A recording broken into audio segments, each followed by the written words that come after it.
Well, today we have Brian Herlihy. Brian is the co-founder of 22V Research and part of their top-ranked research team on macro and quant. He's been an Amenity customer for quite a while now, so we're excited to welcome him to Symphony Innovate.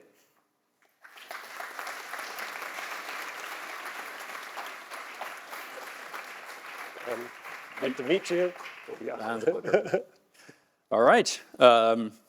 One, I think the chatbot is awesome, so we can definitely talk about that more. Thanks. Well, Brian, like I mentioned, you've been an Amenity customer now for quite a while. Can you talk about how you use sentiment data and the role that it plays in your process? Maybe touch on a few of your highlights from over the past several years? Certainly. So we write research for for institutional investors, which means that we have to, not just purely quants, so we have to convert all of our ideas into easily accessible information. So one of the things that we did, and one of the powers of the model, is we attach it to topical events. So when COVID hit, there was a lot of questions about, well, how are we going to track this information? How are we going to know how much of a hit or when we should start to fade COVID or when we start to really worry about it? One of the components that we added very quickly using Amenity was COVID news sentiment. Simply tracking news flows and whether or not, whether it's growing more or less positive or negative on COVID. Importantly, very quickly it was identified that hospitalizations were the real kind of key here. And then we were able to track sentiment towards hospitalization data. I want to point out, because I'm going to come back to it later on, the collapse in sentiment towards the end and why it's important, even with the AI bots, to know what questions to ask. Another component, another way we're able to use this flexibly is supply chain sentiment. When the aftermath of COVID, we had significant supply chain problems. The data wasn't really there. People hadn't tracked it because it hadn't been a significant issue. What we were able to do was go through and measure supply chain sentiment historically within companies. So these are all from earnings call transcripts, the top section is. And we are looking at the orange line rather. That was sentiment within companies, and then we're comparing that to news sentiment. One of the components that we use is frequently to track just how over the skis news is getting. And it's often looking for disconnects, right? Is fundamental data confirming what we're seeing in the news, or is it not? Another piece of this that feeds directly from the supply chains, it was the next in the line, inflation. So we started to look at daily news sentiment, but also intensity. And that's the point about the hospitalizations data. The intensity had collapsed. The only people who were still writing articles were writing negative articles, but there weren't that many articles being written.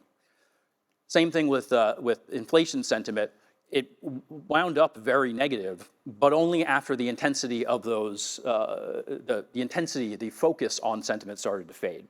So this is one of the flexible ways to use this data and to backfill for questions that you hadn't been asking historically. So, Brian, you've been right on top of the markets, and it's been an invaluable guide for me in looking at markets. It's been an invaluable guide, I know, for your customers. So let's fast forward to today. Can you walk the audience through what you're seeing out in the world, how you're thinking about markets, and if you touch on Amenity data, I won't complain. Fair enough. So as I said, we really focus on earnings call transcripts. We also do a lot of work with news flow. This is a chart of earnings factor sentiment within the S&P 500. I have a little theme that I like to play with in terms of factor analysis. Factor analysis went from being interesting to being necessary to being absolutely necessary but not actually generating a lot of returns. Right, factor analysis is still functionally useful, but it basically went from being an alpha generator to being a risk factor.